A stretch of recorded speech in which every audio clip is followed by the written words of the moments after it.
Je suis très heureuse de vous accueillir tous pour cette dernière conférence, cette conférence de clôture de notre cycle de conférences de l'année 2022 sur les facteurs de risque environnementaux, et encore plus heureuse et encore plus fière d'accueillir le professeur Jim Van Os, qui est, comme vous le savez tous, une guest star de la recherche en psychiatrie mondiale et qui se fait en plus rare ces derniers temps sur les podiums des conférences. Donc on est extrêmement heureux qu'il ait accepté notre invitation à clore cette année 2022 sur l'épidémiologie, qui est un de ses sujets favoris. Donc, vous savez tous que Jim Van Os est psychiatre et épidémiologiste de grand talent. Il a fait ses études à Amsterdam, mais aussi à Jakarta, à Casablanca, à Bordeaux et à Londres, ce qui fait qu'il parle toutes ces langues parfaitement et qu'en plus d'être là, il a accepté de faire cette conférence en français, donc on le remercie beaucoup, beaucoup, beaucoup. Quelques mots d'introduction, même si Jim n'a pas besoin d'introduction. Donc, il est aujourd'hui professeur d'épidémiologie psychiatrique et de santé publique à l'université d'Utrecht. Il est aussi visiting professeur à l'Institut de psychiatrie de Londres.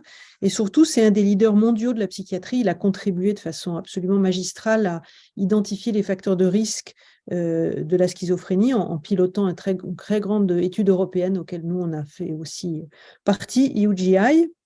Et maintenant, il a deux nouveaux combats que sont la déconstruction du concept de schizophrénie et la critique aussi du concept de psychiatrie de précision, sur lequel on aura peut-être l'occasion de discuter avec lui, puisque c'est quand même l'objet du très grand programme de recherche en France. Donc, je pense que ça laissera de la place pour d'autres discussions dans pas trop longtemps, j'espère. Et pour la petite histoire, et pour faire simple sur le plan géographique, j'ajoute que moi, je suis à Utrecht aujourd'hui et que Jim Van Os est en France. Donc, tout ça est parfaitement logique à une époque où on est censé faire des économies de transport, mais heureusement qu'on a Zoom pour nous réunir aujourd'hui. Donc, Franck Churoff va être le discutant de cette conférence. Je pense que je n'ai pas besoin de vous le présenter. Franck coordonne le réseau des centres experts schizophrénie et il fait aussi beaucoup d'épidémiologie. Il a beaucoup travaillé avec Jim Van Os et son équipe dans le cadre de ce grand programme européen. Donc, c'était tout à fait naturel de lui demander d'être le discutant de cette conférence qu'on attend tous avec impatience. Jim, the floor is yours. Très bien. Merci beaucoup. Chers collègues, merci beaucoup pour l'invitation, Marion et Franck en particulier. Et en fait, oui, je vais parler en français. Il y a 35 ans, j'étais faisant fonction d'interne au CHS de Vauclair, en Dordogne, qui dépendait de Bordeaux, où il y avait Marc Bourgeois, qui était professeur de psychiatrie. Et j'ai eu un an très, très, très intéressant là, travaillant en France. Et en fait, je suis retourné en France. On a le moulin à Mareuil-sur-Ourcq, on y est souvent. Alors, si vous voulez m'inviter, je viens, si ce n'est pas trop loin. Et alors, aujourd'hui, on va parler de l'épidémiologie. Peut-être, oui, je pense que c'est intéressant de parler sur la prévention, parce que la psychiatrie de précision revendique bien sûr qu'il y a des possibilités de prévention. Alors, je propose qu'on va examiner cette proposition de prévention en psychiatrie, ce qui est très intéressant, très complexe aussi. Et je vais parler de ces 6 sujets, parce qu'en fait, prévention, il y a 2 stratégies. Il y a la stratégie de risque élevé, il y a la stratégie basée sur la population. Et puis, on va parler de ces notions si prévention doit être basée sur transition homotypique ou plutôt hétérotypique, d'état de risque à trouble mental. Et on va parler un peu si on a besoin d'une science linéaire ou plutôt une science de complexité pour atteindre les buts de la prévention en psychiatrie. On parle sur la continuité ou bien la binarité des risques en relation avec prévention, interaction gène-environnementale, bien sûr la causalité, facteurs de confusion. Et pour finir, je vais essayer de vous convaincre que le chemin qu'on doit prendre pour la prévention, c'est la santé publique, plutôt que stratégie risque ultra élevé. Bon, alors, parfois, je vais présenter des données. Les données que je vais présenter proviennent des études dans la population générale qu'on a conduit au fil du temps, en Allemagne, au Brésil, en Turquie, en Hollande, au Danemark.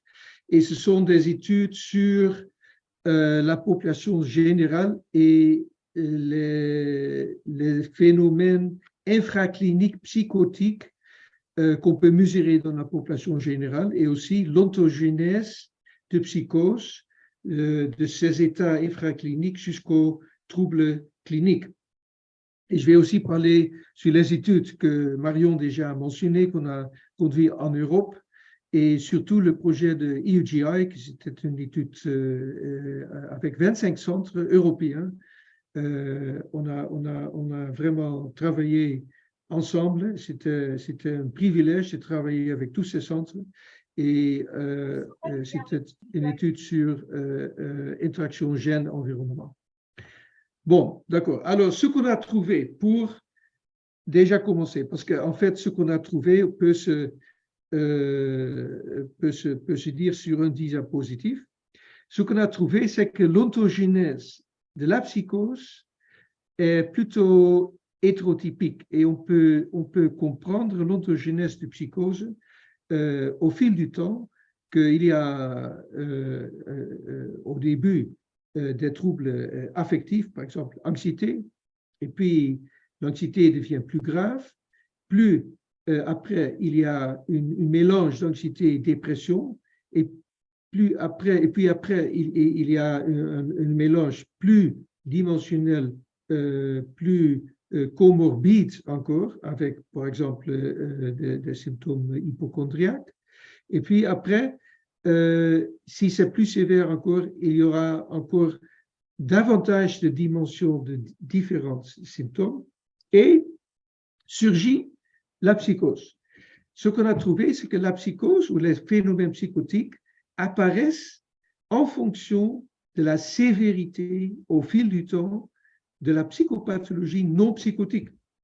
Alors, c'est une autogénèse plutôt hétérotypique. Ce n'est pas de psychose infraclinique à psychose clinique plus sévère.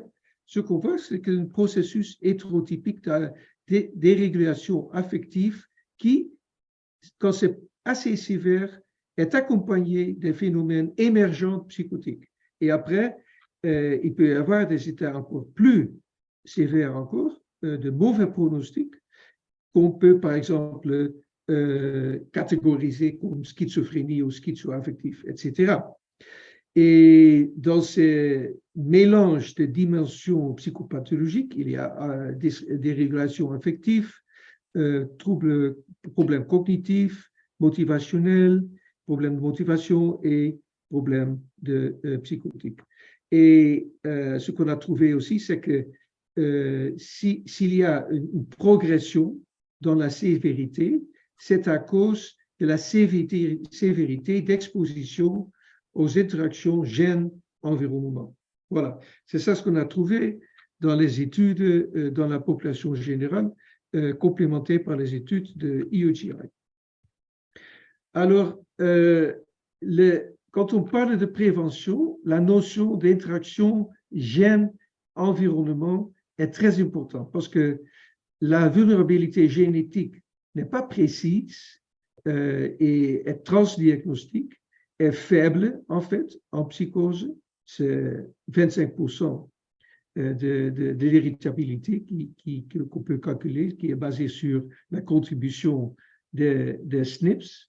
Et alors, on ne peut pas capter quelque chose génétique qui peut être traité, par exemple, comme spinal muscular atrophy ou ALS, c'est une maladie neurologique. Chez nous, c'est beaucoup trop polygénétique pour faire quelque chose, mais s'il y a interaction gène-environnement, on peut neutraliser les effets génétiques à travers l'environnement.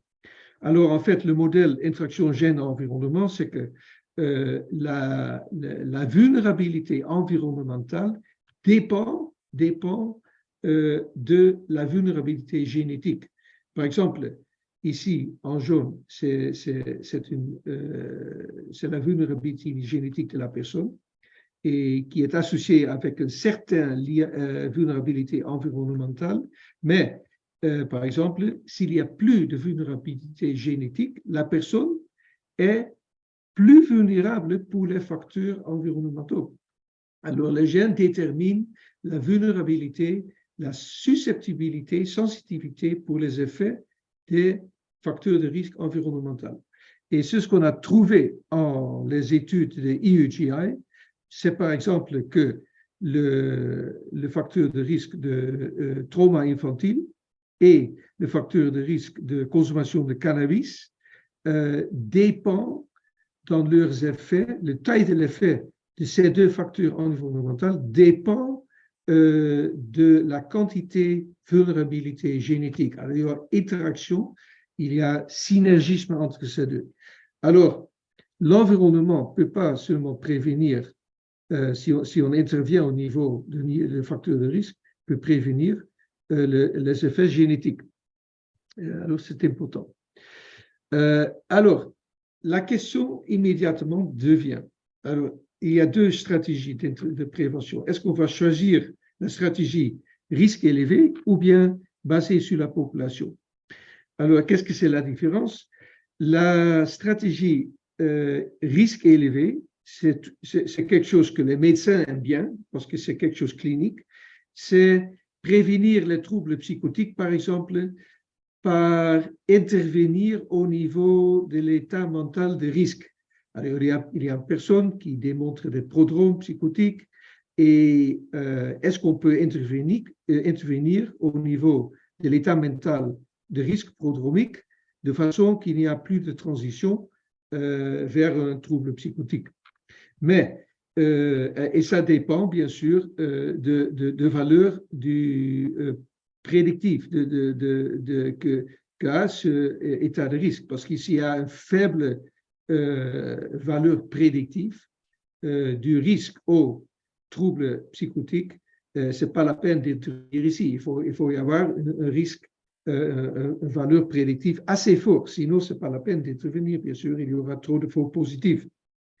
Mais, pas les médecins, mais les gens travaillant en santé publique, ils aiment beaucoup plus les interventions préventives au niveau des facteurs de risque. Alors, c'est-à-dire attaquer les facteurs de risque, réduire les facteurs de risque dans la population sans égard pour les risques individuels et les troubles mentaux et les risques de mental psychotique, de façon que il y aura réduction de risque dans la population générale. Alors ici, je vais vous montrer la différence. Ici, vous voyez la distribution de risques dans la population et la stratégie haut risque peut atteindre maximum seulement ce groupe ici. Alors, le potentiel préventif est réduit. Mais si on va essayer de réduire le taux de risque dans la population générale entière, le potentiel préventif est énorme. Et c'est pour ça qu'en santé publique et en épidémiologie, les stratégies haut risque peuvent être bien pour une personne, un individu qui a un état de risque. Et si on peut intervenir de façon qu'il n'y aura plus de progression, c'est bien. Mais au niveau de la population, ça ne contribue pas du tout. Ce n'est pas effectif. Et les interventions au niveau de la population, c'est beaucoup plus efficace. On peut seulement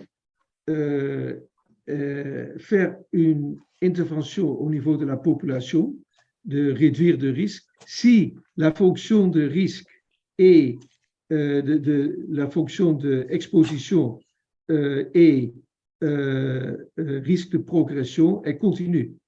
Parce que s'il y a une discontinuité, si le risque est binaire, on ne peut pas réduire le risque dans la population entière parce que ça ne va pas marcher.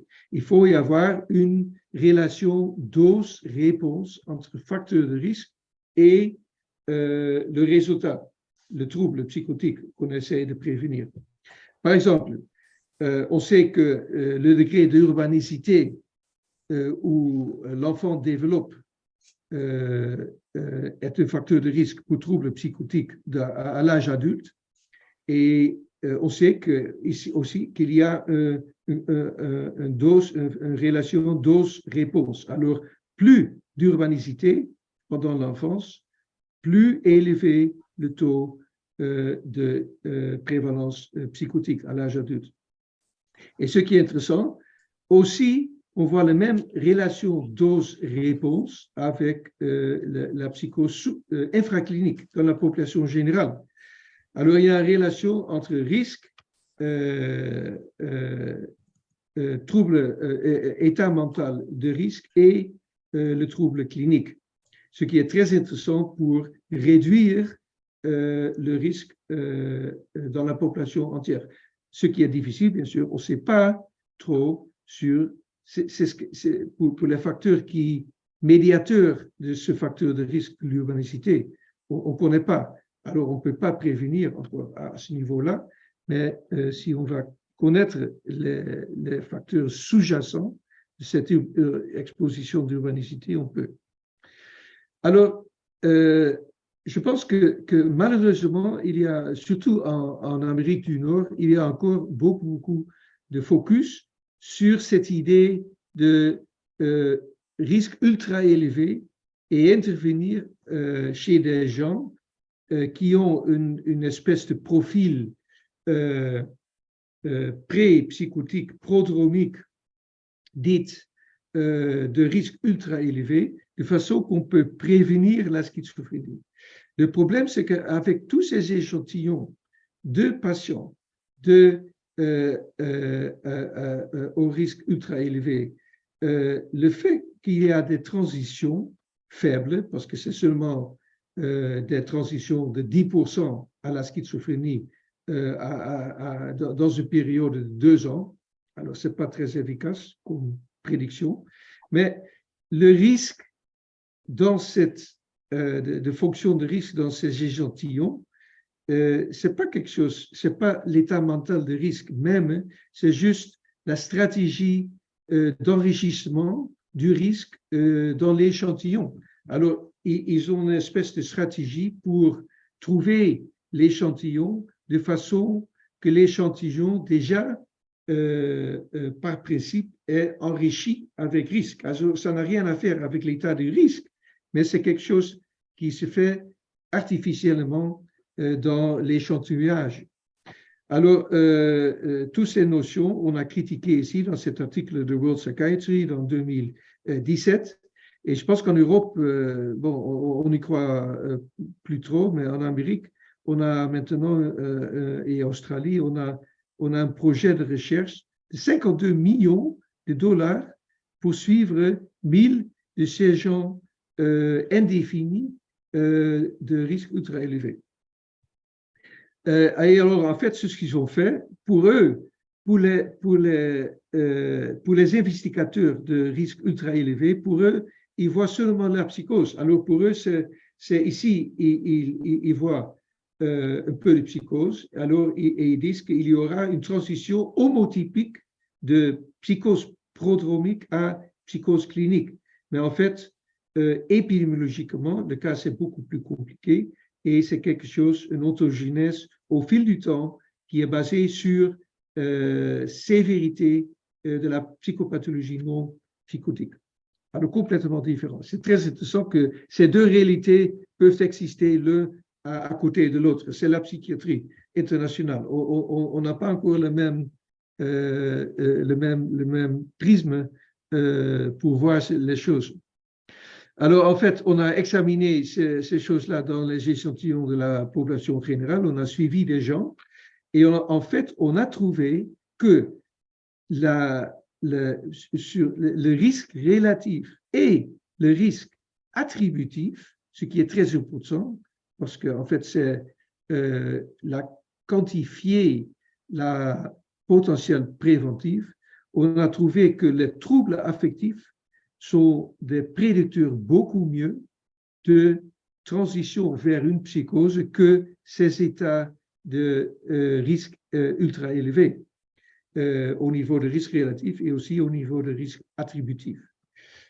Voilà. Alors, si on est là et si on pense qu'on peut prévenir, peut-être à travers de réduction de risque dans la population générale, quel type de science on va utiliser? Parce que là, c'est compliqué, parce qu'en médecine, on pense souvent en termes de sciences linéaires. Mais on sait déjà que les sciences linéaires qui disent qu'il y a un facteur de risque et à partir d'un facteur de risque, on peut calculer risque relatif, on peut calculer risque prédictif. Mais toute la recherche qui s'est faite dans les 50 ans de passé, les 50 ans de recherche, ce qui a été démontré, très intéressant, c'est que si on sait une chose des troubles mentaux, c'est qu'ils sont imprévisibles. Ce qu'on a démontré, c'est que la imprévisibilité des troubles mentaux. Et je vous recommande cet article très intéressant de Satish Kapoor et Thomas Insel en Amérique et en Angleterre qui ont parlé de ça. Pourquoi ils ont dit n'existe-t-il pas un seul test pour un seul diagnostic de troubles psychiatriques? Pourquoi ça n'existe pas encore après 50 ans de recherche? Ce qu'on a découvert, et là c'est un article qu'on a écrit au Schizophrenia Bulletin, ce qu'on a découvert, c'est que tout est corrélé avec tout en psychiatrie. Tous les facteurs démographiques et psychopathologiques et parfois biologiques, mais très faiblement, tout est corrélé avec tout. Alors, nos modèles analytiques de prédiction, de diagnostic, de prédire les réponses à un traitement, c'est en fait, il y a un énormément de ce qu'on appelle vibration des effets.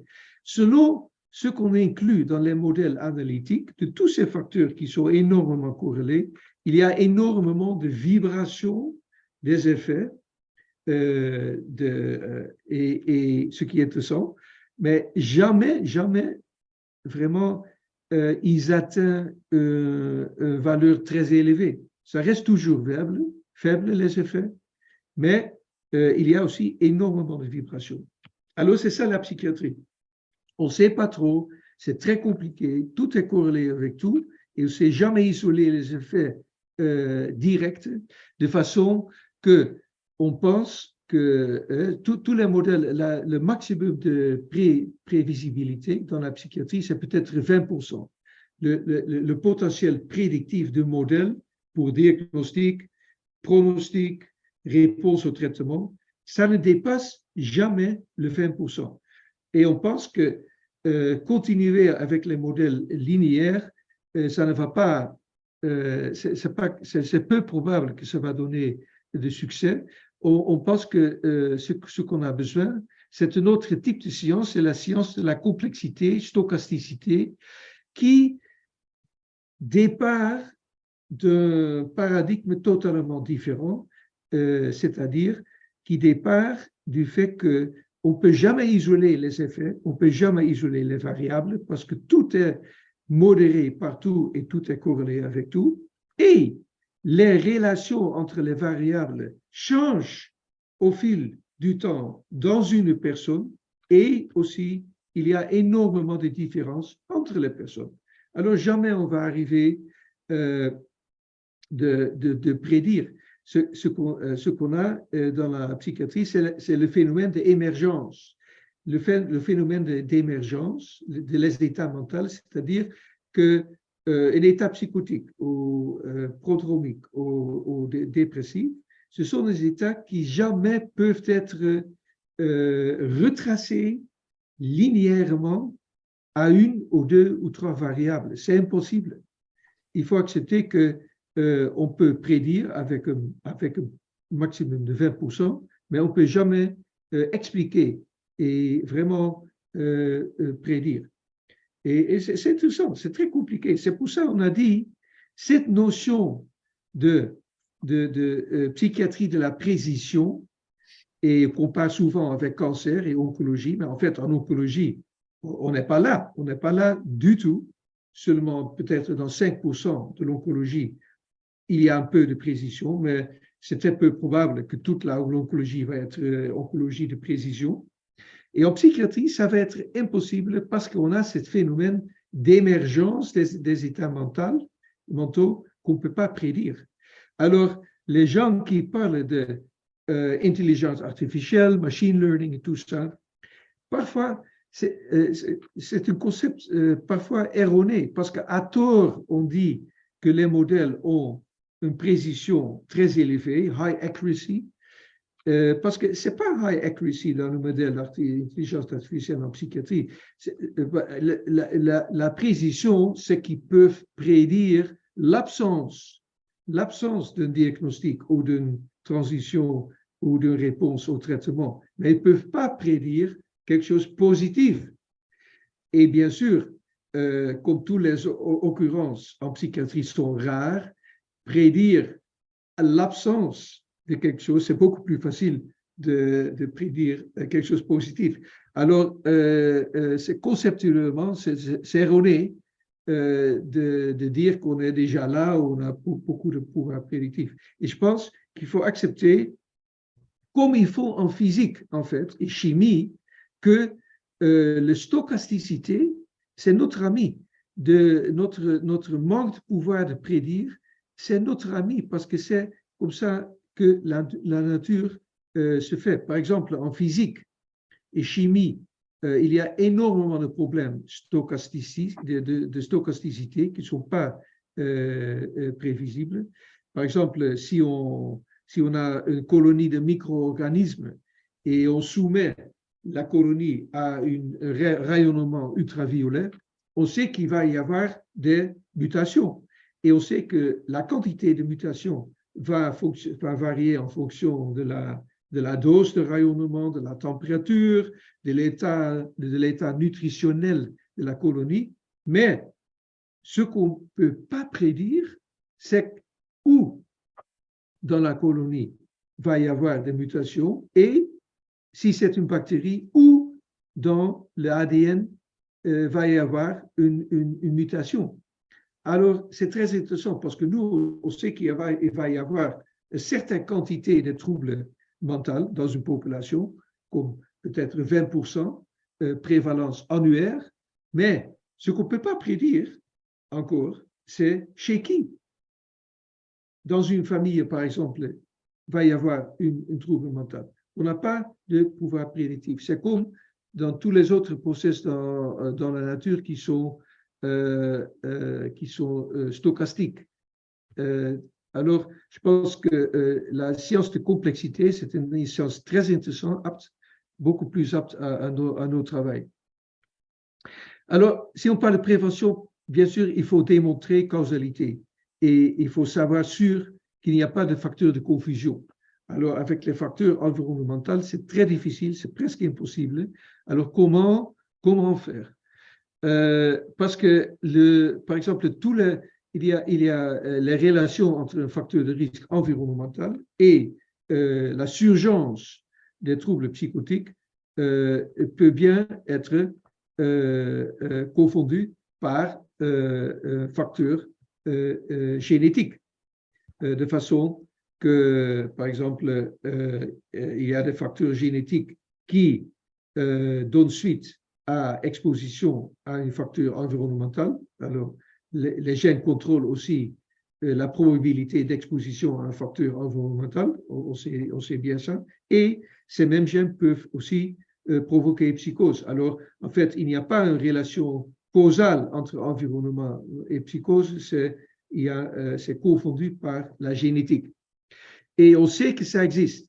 Par exemple, l'urbanicité, on a, par exemple, ici, c'est le milieu urbain hollandaise et on a mesuré les facteurs qui peuvent provoquer, qui sont associés avec psychose et leur prévalence en fonction de leur taux de l'urbanicité. Et on sait que avec taux de urbanicité croissante, il n'y a plus d'événements vitaux, il y a plus de facteurs de risque de fonctionnement qui est altéré, mais il y a aussi il y a plus de traumatisme infantile, il y a plus de consommation de cannabis, mais aussi, on a trouvé que le score polygénétique schizophrénique chez les enfants qui vivent dans un milieu urbain est plus élevé. Alors, déjà, on a ce phénomène que le facteur de risque environnemental de l'urbanicité est aussi génétique. Et alors, il y a toujours un degré de confusion génétique. Et ce phénomène se voit dans tous les facteurs environnementaux, mais ça ne peut pas expliquer entièrement l'effet de l'urbanicité. Et en fait, il y a des méthodes pour examiner les facteurs environnementaux et la causalité pour éliminer la possibilité de confusion génétique. Et une de ces stratégies analytiques qu'on a présentées en Schizophrenia Research Bulletin en 2021, et c'est une analyse dans la personne au fil du temps. Parce que ce qui change dans une personne peut jamais être confondu par facteur génétique, parce qu'il ne varie pas dans la personne. Alors, si on suit une personne au fil du temps et la personne consomme cannabis et après arrête de consommer de cannabis et après recommence avec consommation de cannabis, on peut suivre l'effet de cannabis sur le risque d'apparition de psychose dans la personne, sans confusion génétique. Alors ça, on a fait dans cette analyse, et on a trouvé, en fait, que le facteur de risque analysé dans la personne est très, très, très élevé de cannabis à psychose. Et en reverse, est-ce que les états psychotiques d'ensuite augmentent le risque pour la consommation de cannabis? En fait, c'est une association négative dans la personne, parce que les gens qui deviennent psychotiques arrêtent de consommer cannabis, au moins en Hollande. Et il y a une autre stratégie pour examiner ce phénomène, parce que ça se présente, la confusion génétique, comme endogénéité, c'est-à-dire trauma infantile peut provoquer psychose, mais bien sûr, si on est psychotique, on peut réinterpréter le passé et rapporter trauma infantile et peut-être qu'il n'y avait pas, en fait. Et on peut éliminer ce facteur d'endogénéité à travers une méthode analytique qui s'appelle Instrumental Variable méthode, et c'est la même méthode qui s'utilise dans la génétique, dans l'analyse de randomisation mendélienne, Mendelian Randomization. Et c'est-à-dire ce qu'on fait, par exemple, ça c'était une étude jumeau dans le projet EUGI, et ce qu'on fait, on examine la relation entre trauma infantile et expérience psychotique infraclinique, et ce qu'on fait, on remplace l'exposition de trauma dans la personne avec le degré de trauma du jumeau, parce que c'est associé avec le trauma dans la personne, bien sûr, parce que les jumeaux, ils ont une corrélation dans l'expérience de trauma infantile, mais ce n'est pas parfait, et ça ne peut pas être confondu par des facteurs de risque qui sont dans le co-twin, et il ne peut pas y avoir un effet direct du trauma dans un frère ou sœur sur psychose dans une personne. Alors, ce qu'on a trouvé, c'est que si on analyse comme ça, il y a une relation entre trauma et psychose sans qu'il y ait facteur de confusion, inclusive génétique. C'est un peu compliqué, mais je pense que c'est important de poursuivre ce genre de recherche pour être sûr qu'il y a aussi un facteur environnemental causal qui contribue à la psychose. Alors, pour finir, je pense que tout ça démontre quand même que le cas pour la prévention c'est le cas de la psychiatrie pour commencer aussi une activité de santé publique, beaucoup plus qu'il y est maintenant. Par exemple, en oncologie et en médecine cardiovasculaire, toujours la médecine biomédicale a été associée avec une science de santé publique qui a eu énormément de succès parce que, par exemple, la mortalité cardiovasculaire s'est réduite énormément à travers les efforts de santé publique. Par exemple, nourrition, faire du sport, tout ça. Alors, ça a été un succès éclatant. Mais en psychiatrie, on n'a pas développé, parallèlement à nos recherches biomédicales, une stratégie de santé publique. Et maintenant, c'est nécessaire parce que ce qu'on voit en médecine, ce qui est très intéressant, c'est qu'il y a un paradoxe avec les activités médicales dans les pays occidentaux. Parce que ce qu'on voit, c'est que l'espérance de vie augmente tout le temps, mais en même temps, l'espérance de vie en bonne santé diminue, est réduite. Et c'est un paradoxe. Et on se demande, mais qu'est-ce qu'il faut, les médecins? Qu'est-ce qu'il faut? Parce que oui, il y a plus d'espérance de vie, mais les gens souffrent avec ces villages qu'ils ont. Et pourquoi la médecine n'est pas capable de créer espérance de vie en bonne santé? Et c'est un paradoxe et on pense que ce qui manque, c'est un effort de la communauté médicale de contextualiser leur effort médical. Contextualiser de façon qu'il ne faut pas seulement réduire les symptômes et suivre les directives cliniques et basées sur la médecine factuelle, mais il faut vraiment contextualiser de façon qu'on est sûr que ça va augmenter la qualité de vie, va apporter valeur à la vie de la personne. Et ça, cette contextualisation, c'est l'ère morale de la médecine qu'on a commencé maintenant.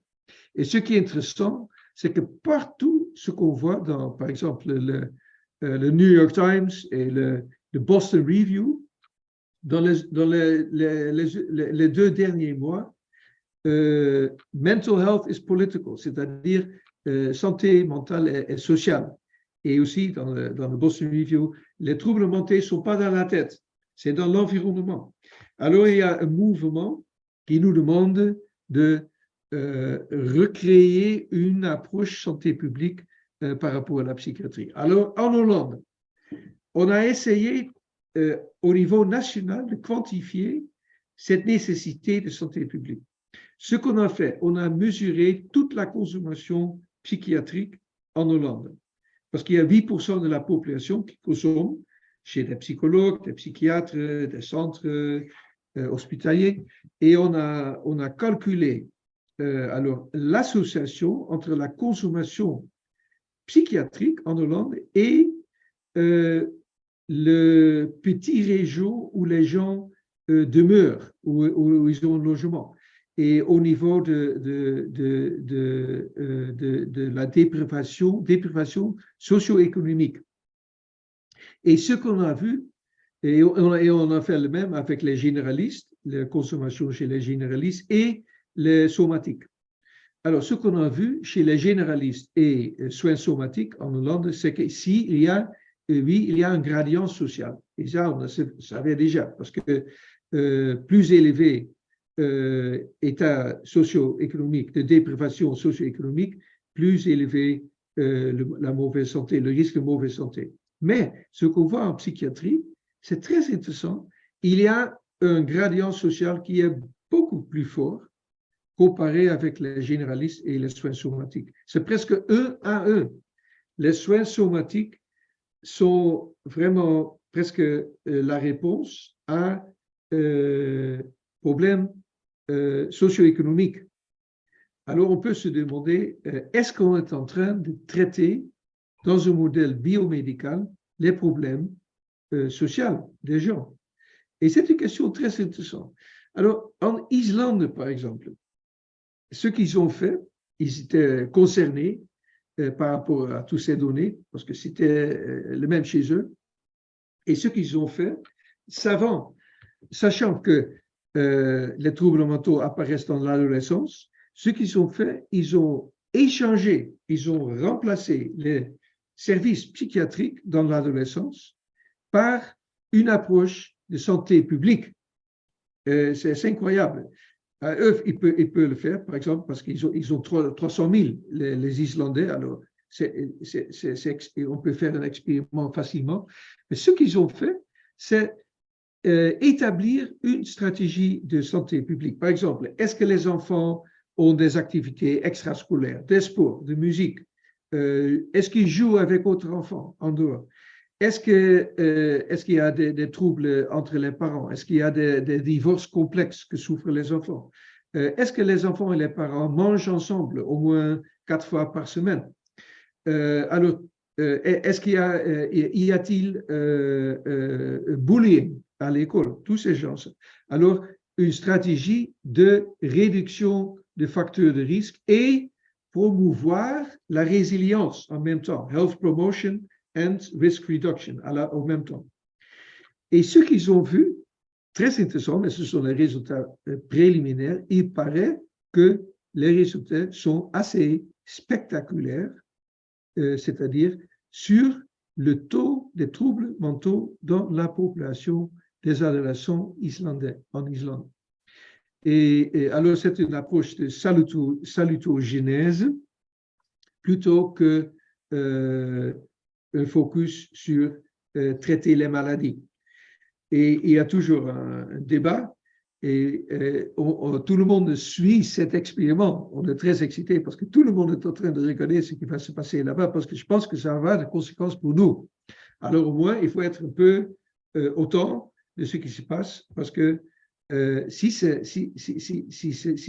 va y avoir de succès, on va toujours avoir besoin de psychiatrie, bien sûr, des psychologues, mais peut-être il va y avoir aussi une approche de santé publique plus forte. Alors, ce qui est aussi intéressant de point de vue santé publique, c'est que les effets de l'exposome sur la santé mentale et surtout psychotique, ici dans notre revue en Nature en 2010, on a dit que peut-être tous ces facteurs, parce que l'environnement peut avoir des effets biologiques à travers des mécanismes épigénétiques, par exemple, mais les facteurs de risque environnemental peuvent aussi avoir un effet mental qui n'est pas médié matériellement. C'est ça qui est intéressant de la psychiatrie, bien sûr. Il peut y avoir des effets sociaux aussi. Mais ce qu'on a pensé, parce qu'il y a cette notion française d'aliénation, et je pense que ces notions d'aliénation expressent parfaitement l'hypothèse que les effets de l'exposome peuvent être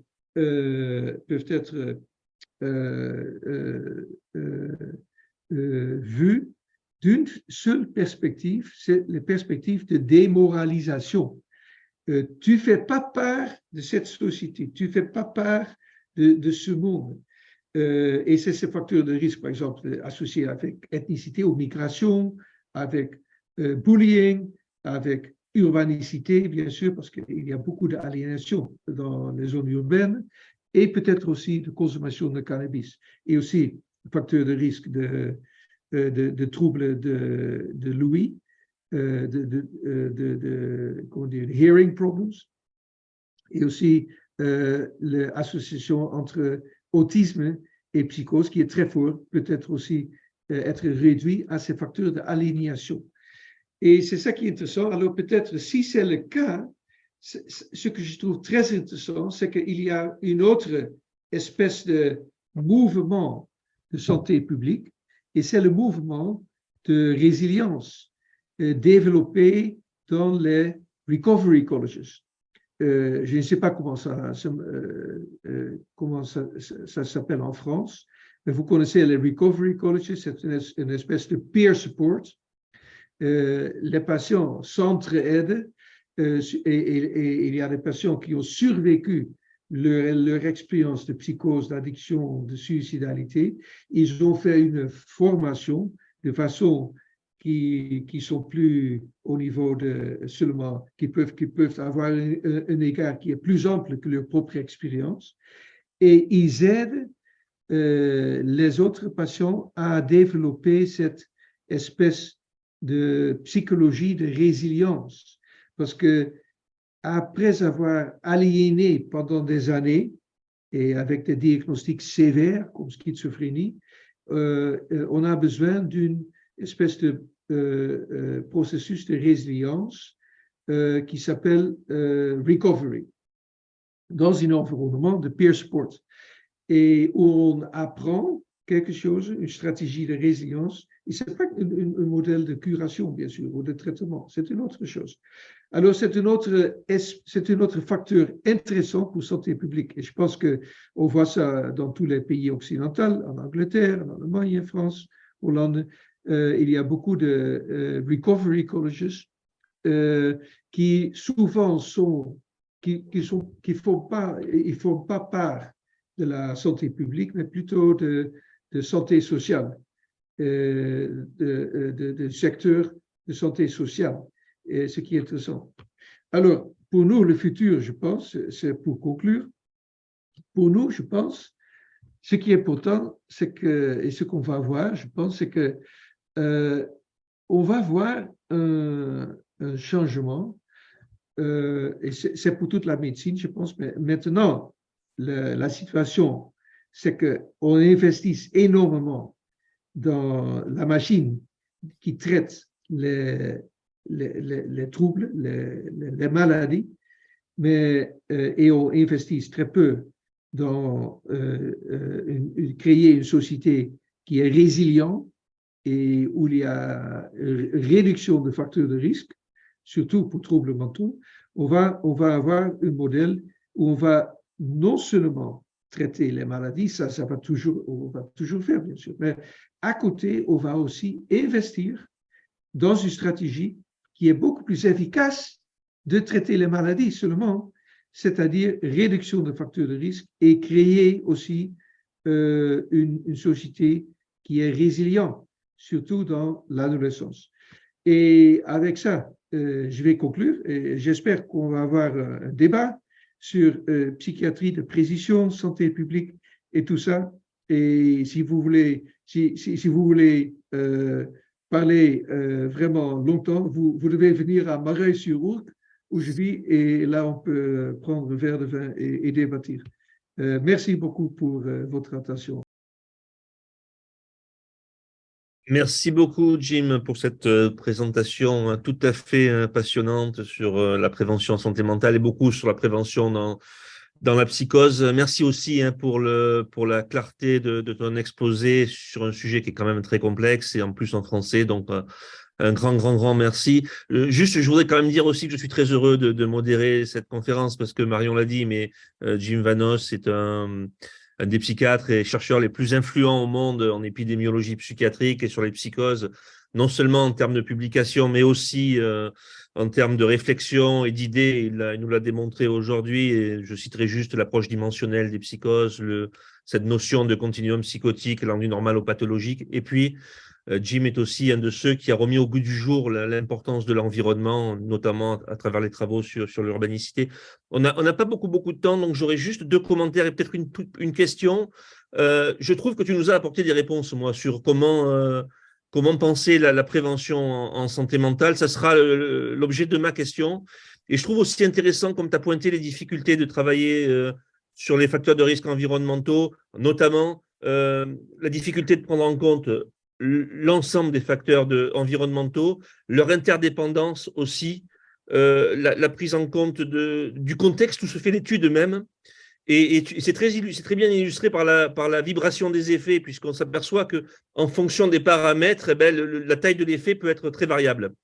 Donc ça, je pense que c'est très important de mettre ça en avant et puis d'avoir proposé des stratégies alternatives finalement. J'aurais juste une question qui va peut-être irriter Marion, mais je suis tout à fait de ton avis sur en fait, c'est sur la prévention ciblée, en fait, sur les sujets à haut risque, pour lequel, comme tu l'as dit, il y a beaucoup d'argent qui est mis en place, qui se met en place dans le monde. Et mon problème à moi, c'est que les sujets à haut risque, en fait, ils sont définis avec des outils comme la CARMS ou la SOPS. Enfin, c'est vraiment, ils sont définis sur la présence ou pas de manifestations psychotiques atténuées. Et tu as clairement montré dans ton papier que le taux de transition, il est beaucoup lié aussi à l'enrichissement. En gros, c'est aux comorbidités. Et que finalement, si on se limite au sujet ayant des manifestations psychotiques atténuées, on a un coût qui est très élevé dans les structures qui s'occupent de ça pour une efficacité qui est modeste et donc un coût de santé publique qui est assez modeste. Donc, je voudrais que tu puisses nous redire que tu nous conseilles vraiment de faire de la prévention en population générale, c'est-à-dire de prendre en charge dans la population, dans un premier temps, tous les jeunes qui ont des problèmes de troubles de l'humeur, qui ont des manifestations psychotiques atténuées, des abus de substances, de l'anxiété, parce que finalement, le poids de ces manifestations-là sont quasiment aussi importantes que les manifestations psychotiques atténuées. Est-ce que tu es un peu dans cette… Oui, oui.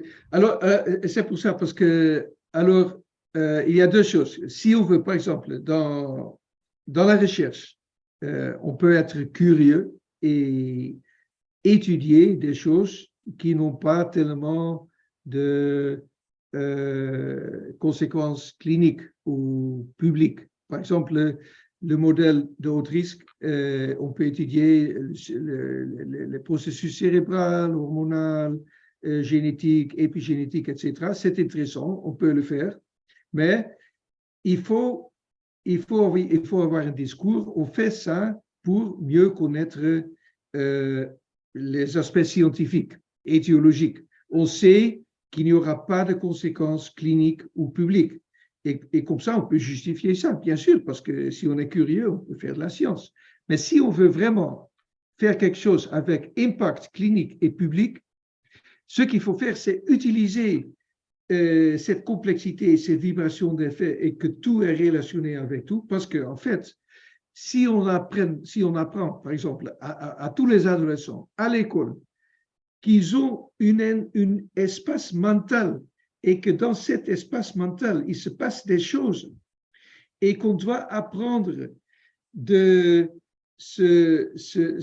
comment on va faire avec ces phénomènes dans l'espace mental, et on va faire des pratiques mentales, de méditation, je ne sais pas quoi, mais de toute façon, de leur apprendre un peu ce que c'est ce phénomène, cette mesure. On va avoir énormément d'impact, non seulement sur anxiété, dépression, addiction, mais aussi sur psychose.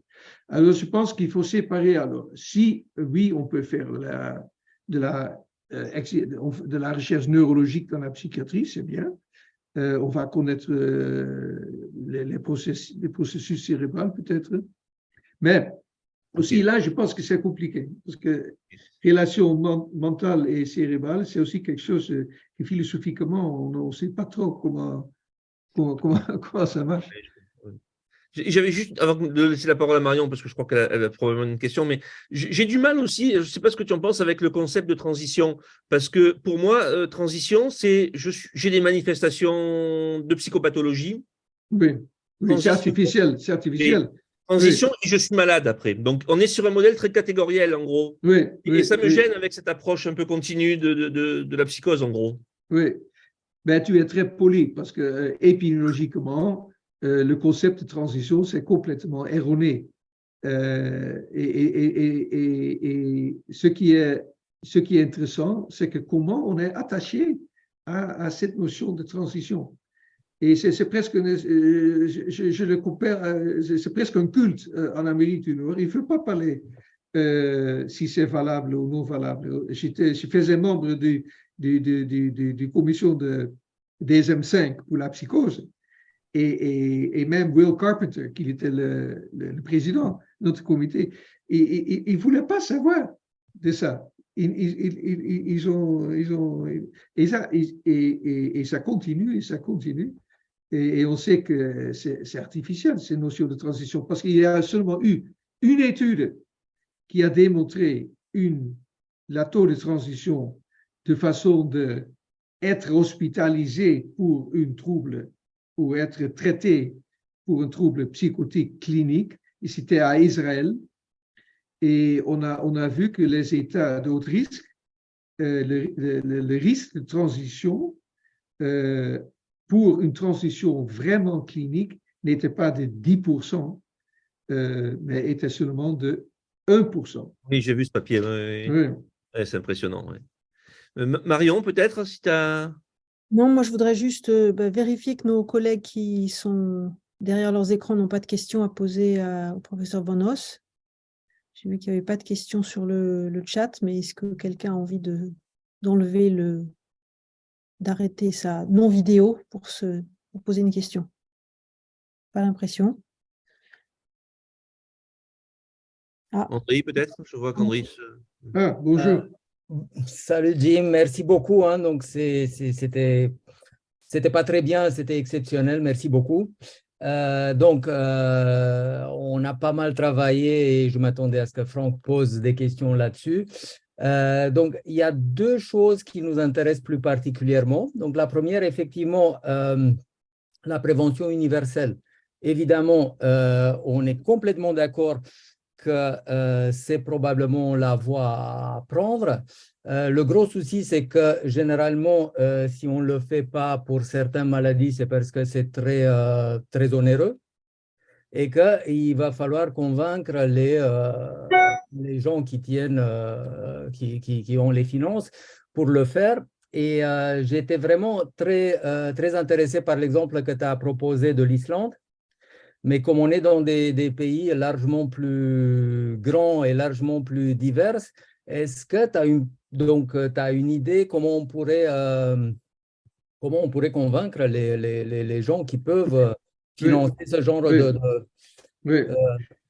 C'est que le problème, c'est qu'on ne sait pas trop comment organiser les services santé. C'est très difficile. Il n'y a pas de pays qui n'ont pas de problème. Et santé publique, c'est aussi très difficile à organiser. Et tout le monde est en train de regarder à Danemark, parce qu'à Danemark, ils ont dit qu'il faut régionaliser la santé, parce qu'il y a tellement de différences entre Amiens et Marseille, par exemple, et ce qui se passe dans la population là, qu'il faut régionaliser les efforts santé publique de façon qu'on peut connecter aux démographies et la culture de la région. Et peut-être il faut faire ça, mais il faut avoir quelques principes généraux, un paradigme général, et puis il faut traduire ces paradigmes au niveau régional. Je pense que c'est ça ce qu'on doit faire. De toute façon, on est en train de faire à Danemark. Et l'autre problème, par rapport à ça, l'autre problème, c'est qu'entre le moment où on peut mettre en place la prévention, on sait qu'on est sur des maladies, notamment la psychose, qui prennent beaucoup de temps pour se développer. Par exemple, si on peut imaginer des mesures de prévention pour les complications obstétricales ou des choses comme ça, donc, on doit attendre très longtemps. Est-ce qu'il y a un moyen de contourner ça? Est-ce que… Oui, alors il faut choisir des facteurs de risque qui non seulement sont associés avec des troubles mentaux, mais qui sont aussi associés avec des troubles somatiques. Parce que là, l'efficacité de l'intervention va augmenter beaucoup. Par exemple, le trauma infantile, on sait qu'il a un effet important sur résultats somatiques et mentaux. Alors, c'est idéal, par exemple, d'avoir un focus là-dessus. Et de toute façon, déjà éthiquement, on ne fait pas ça. Alors, c'est important. Et bullying à l'école, c'est aussi très intéressant parce que ça, non seulement il y a un effet sur les troubles mentaux, mais aussi sur les résultats éducationnels et les résultats de la vie des gens. Alors, de ce point-là, je pense que c'est défendable d'avoir un focus sur ces facteurs de risque. D'accord, OK. Deuxième question. Ouais. André, il faut, enfin bon, une question alors, parce qu'il est 35 déjà. Mais sinon, si Jim me donne l'adresse, hein, j'irai avec la bouteille de vin chez lui. C'est ce que j'allais proposer. Donc, Ok, on fait comme ça. donc, je crois qu'à cause de l'heure, on est malheureusement obligé d'arrêter cette discussion tout à fait passionnante. Je voudrais remercier et féliciter Jim Vornos pour une fois encore ses propos très provocants, mais qui font penser de façon différente et qui réinterrogent la façon dont on conçoit la psychiatrie, la santé mentale et la prévention. Donc, un très, très grand merci et un très grand bravo. Et puis, donc, on va tous arriver à Marc-en-Barreuil avec une bouteille de vin pour continuer la discussion. Oui, sur Ourcq. Très bien, merci, Pardon, merci beaucoup. sur la prévention Voilà. et sur la médecine de précision. Donc, Voilà, à bientôt. bientôt. Oui. Merci Merci beaucoup, Merci, Jim. merci. Au revoir. Merci beaucoup. Au revoir.